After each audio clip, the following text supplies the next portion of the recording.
जानकी जीवन स्मरण जय जय राम पार्वती पते हर हर महादेव पुंडलिक वरदा हरि विठ्ठल श्री अनंत कोटी ब्रह्मांड नायक राजाधिराज सच्चिदानंद सद्गुरु श्री ब्रह्मचैतन्य महाराज की जय. दासबोधाची उजळणी आपण श्री महाराजांच्या सेवेमध्ये पाहत आहे. नुकतीच श्री महाराजांची पुण्यतिथी साजरी झाली. त्यांची पुण्यतिथी साजरी होते ज्यांनी जीवनाचं सार्थक करून दाखवलेलं असतं. आणि इतकंच नाही, लोकांनाही जीवनाच्या सार्थकतेचा मार्ग जे दाखवतात त्यांची पुण्यतिथी होते. पुण्यतिथी आहे म्हणून त्यांनी देह ठेवलेला नसून ते ज्या तिथीला देह ठेवतात ती तिथीच आपोआप पुण्यप्रद होऊन जाते.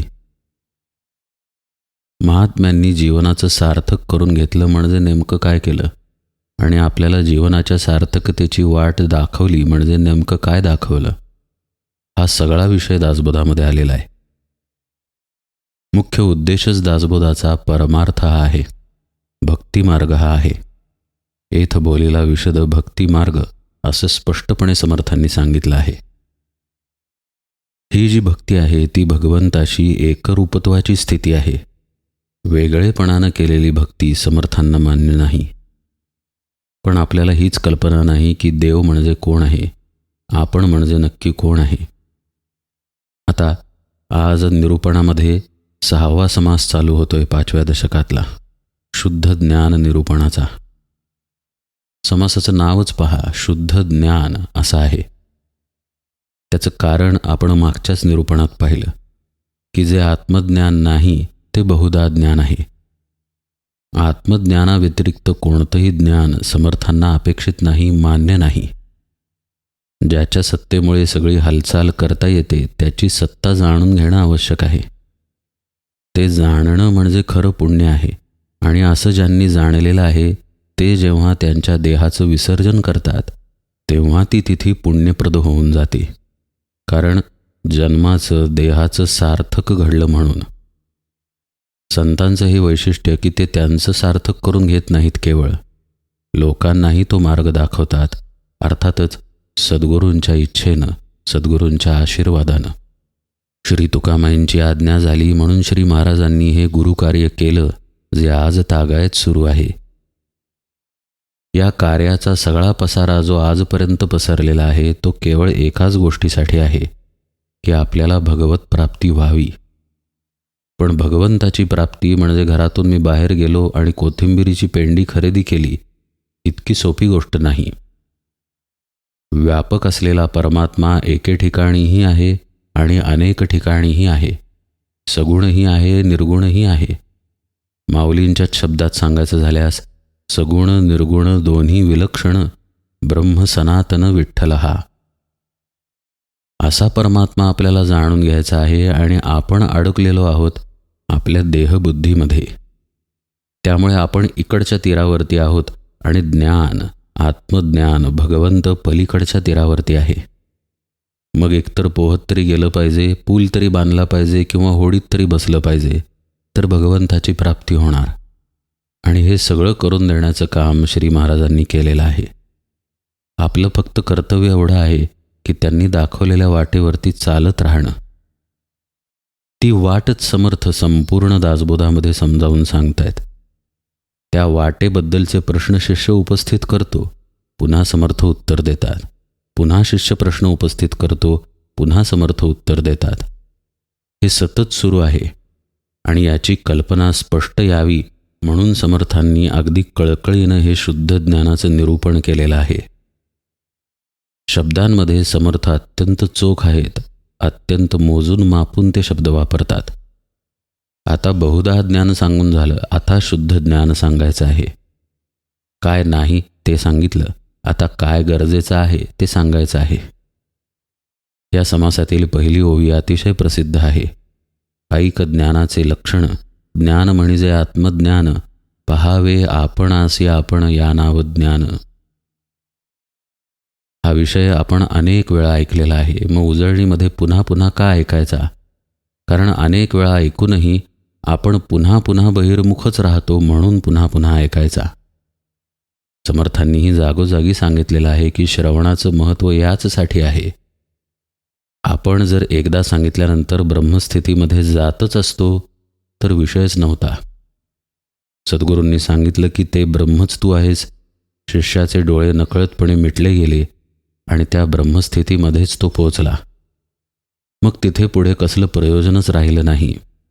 आत्मनिवेदनच साध्य झालं तर मग आता काय उरलं. समर्थच एके ठिकाणी म्हणत नाहीत का, सायोज्य मुक्ती पदरात पडल्यानंतर मग इतर गोष्टींची काय किंमत. पण तसं आपलं होत नाही. इच्छा मात्र आपल्याला आहे. एकतर आपण मुमुक्षू आहे किंवा मुमुक्षू होण्याच्या वाटेवरती आहे किंवा आपल्यातील काही उत्तम साधकही आहेत. हे सर्वजण या ओवीचं चिंतन मनन जीवनभर करत राहतात. कारण हे चिंतन आणि पुन्हा पुन्हा उजळणीमार्फत केलेलं चिंतन आपल्याला आपल्या साधनेमध्ये पक्क करतं, घट्ट करतं. काल किंवा मागच्या क्षणी ज्या तीव्रतेनं साधना घडली त्याच्यापेक्षा कित्येक पटीनं जास्त तीव्रतेनं पुढच्या क्षणी घडणं अपेक्षित आहे. आणि हे आपल्याच्यानं होऊ शकतं. गरज आहे केवळ तळमळीची, केवळ भावाची, भक्तीची, विश्वासाची. जेव्हा समर्थांसारखे संत सांगतात की हे म्हणजे ज्ञान नाही आणि हे म्हणजेच ज्ञान आहे, तेव्हा ते तितकंच गंभीरपणे ऐकलं पाहिजे. आपल्याला आपण पाहणं म्हणजे ज्ञान आहे. आपल्याला आपली ओळख होणं म्हणजे ज्ञान आहे. आणि आपण हे जे खरे आहोत हाच खरा देव आहे. बाहेर कुठेही देव नाही. पुढच्याच ओळीमध्ये समर्थ म्हणत आहेत, मुख्य देवास जाणावे. हा देवच आपल्याला ठाऊक नाही, मग मार्ग कसा ठाऊक असणार.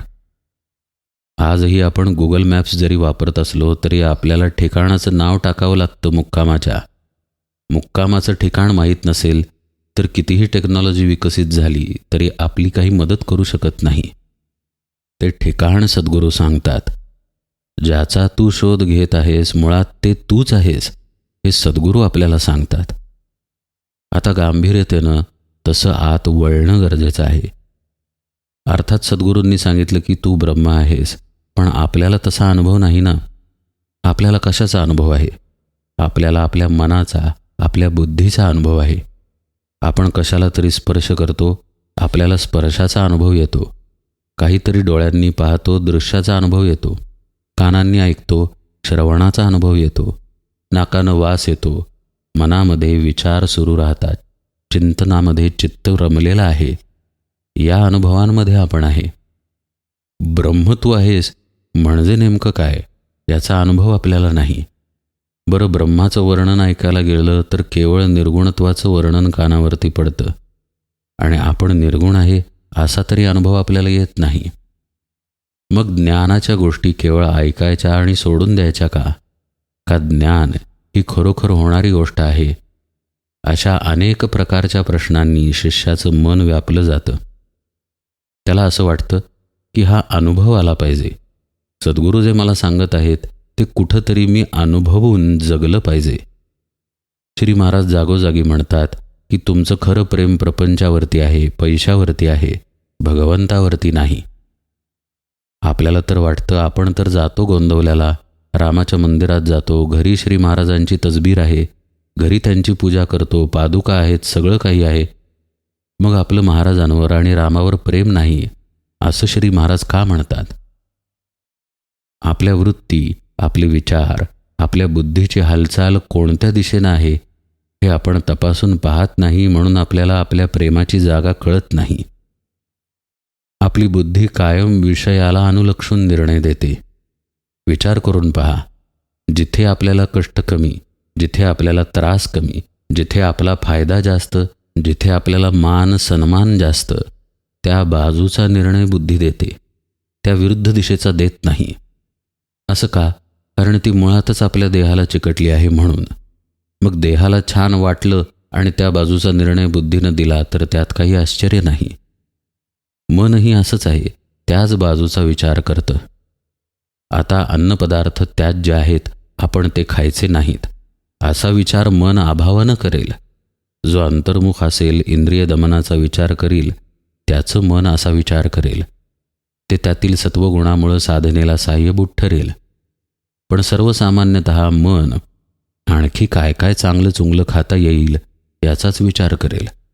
आणखी किती चांगलं वस्त्र घेता येईल, याचा विचार करेल. मला सुखसोयी मिळत आहेत, तर त्या ज्या पैशांनी मिळत आहेत तो पैसा आणखी किती कमवता येईल याचाच विचार मन करेल. सगळं आता देऊन टाकू असं मन अभावानं विचार करेल. म्हणजे सहज धाव आपल्या अंतःकरणाची, मनचित्त बुद्धी अहंकार याची आपल्या देहबुद्धीच्या दिशेनं आहे. अशी आपली धाव असल्यामुळं आपलं तिकडे प्रेम आहे असं श्री महाराज आपल्याला सांगतात. पण ते म्हणतात, हताश होऊ नका, तुम्ही कसेही असा, पण भगवंताचं नाम घ्या. नाम घेत घेत भगवंताकडे तुमची वृत्ती वळेल, तिकडे लक्ष जाईल. श्री महाराज एके ठिकाणी उदाहरण देत नाहीत का, घरामध्ये रामा नावाचा गडी पण आहे आणि माणूस रामनामाचा जप करत आहे. कुणी त्याला विचारलं की कोणाचं नाम घेतोयस, तर तो अर्थातच रामागडीचं म्हणणार नाही, दाशरथी रामाचं मी नाम घेतोय असंच म्हणेल. ही सुरुवात आहे त्या मार्गावर येण्याची.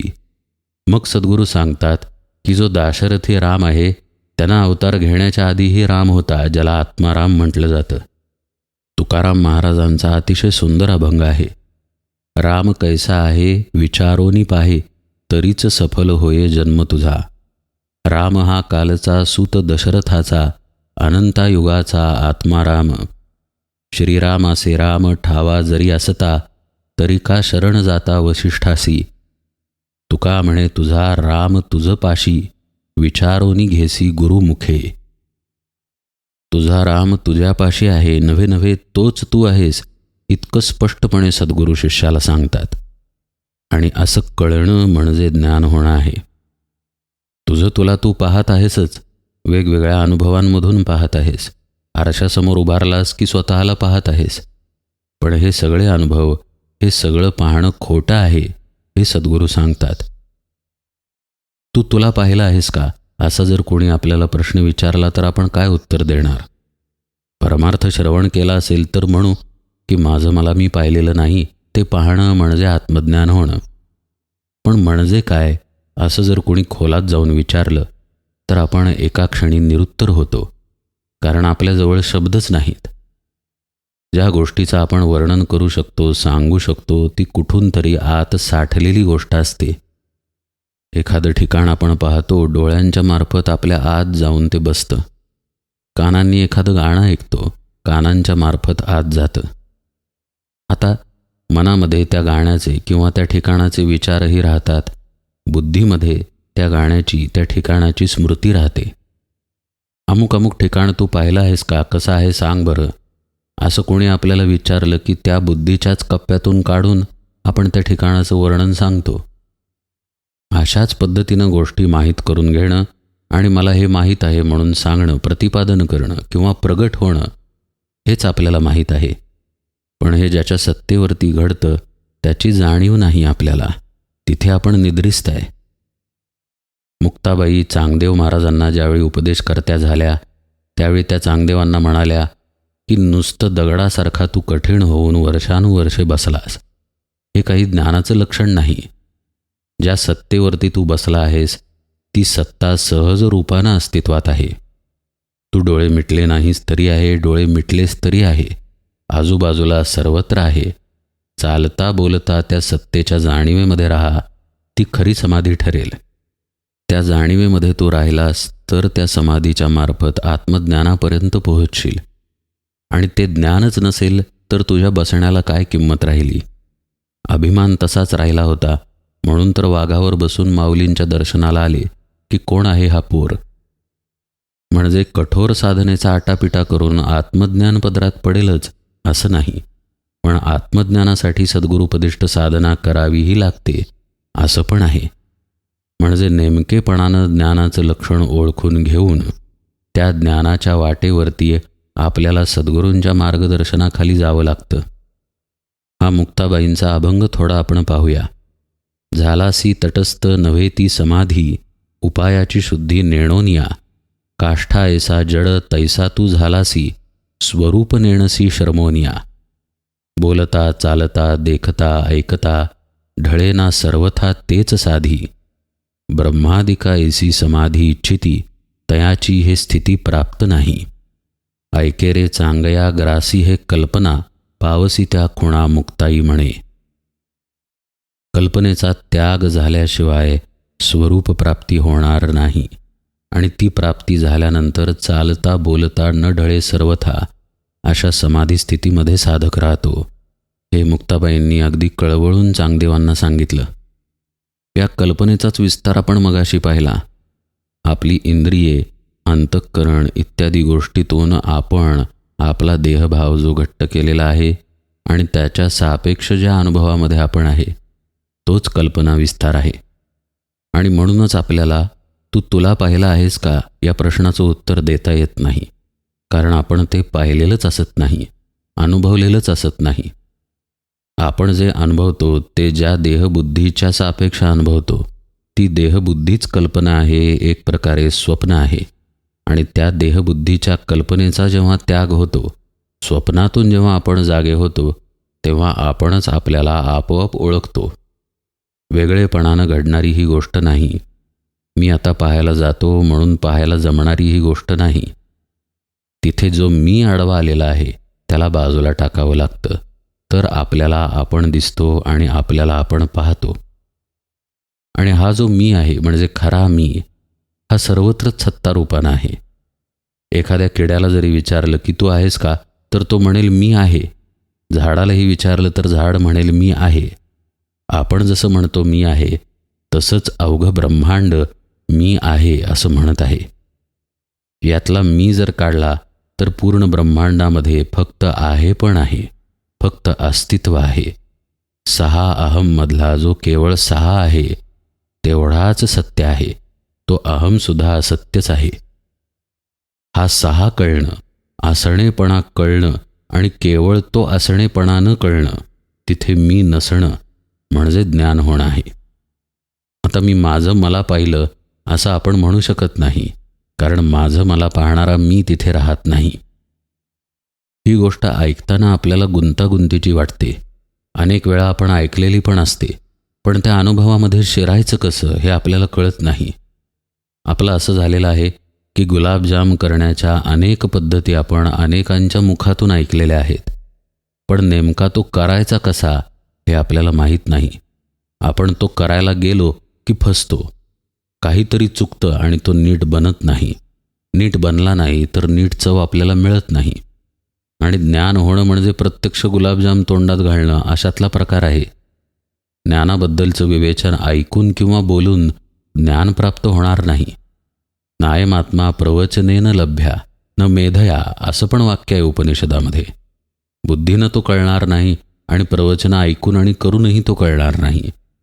पदार्थ जसा तोंडात घातल्यावरच कळेल तसं ज्ञान हे झाल्यानंतरच कळेल. मग आपण अनेक ठिकाणी ऐकून गोळा काय केलं, कृतीही आपल्याला जमत नसेल तर आपण नेमकं चुकतोय कुठे ते सगळं समर्थ आपल्याला या समासात सांगतायत. आपलं जे कृतीला समजून घेणं आहे ते सद्गुरूंकडून घडलं पाहिजे. कोणालाही विचारून आत्मज्ञानाच्या मार्गावरती जाता येत नाही. तिथे समर्थ सद्गुरूच लागतात. सद्गुरू पदिष्ठ साधना या शब्दामध्ये पदिष्ठ हा शब्द अत्यंत महत्त्वाचा आहे. जी साधना करून ते स्वतः आत्मज्ञानापर्यंत पोहोचलेले असतात तीच साधना ते शिष्याला देतात. दुसरं काही शिष्याला सांगत नाहीत. श्री महाराज एके ठिकाणी म्हणतात, पहा, अहो मी जे केलं तेच मी सांगणार, मी जे नाही केलं ते मी कसं सांगणार. मी भगवंताच्या नामाशिवाय अन्य काही केलं नाही तर तेच तुम्हाला सांगणार. असेच सद्गुरू असतात आणि हाच ज्ञानाचा उपदेश आहे. केवळ आता आपण ऐकलं की आपण सत्तारूप असलेल्या आत्मतत्वापर्यंत पोहोचणं म्हणजे ज्ञान आहे, यानं काहीही होणार नाही. नुसतं ऐकून काहीही होणार नाही. असं होत असतं तर निरूपण ऐकणाऱ्या हजारो लोकांना ज्ञान झालं असतं. ते जे सत्तारूप आहे ते सद्गुरूंच्या चरणी बसून समजून घ्यावं लागतं. आणि मग समजून घेतल्यानंतर त्याच्याबद्दलची उत्कंठा उत्पन्न होते की जर मी तिथे पोहोचू शकतो तर मी का पोहोचत नाही आहे. मग सद्गुरू त्याचा मार्ग सांगतात. मग मार्ग ऐकल्यानंतर त्या मार्गावरून चालावं लागतं.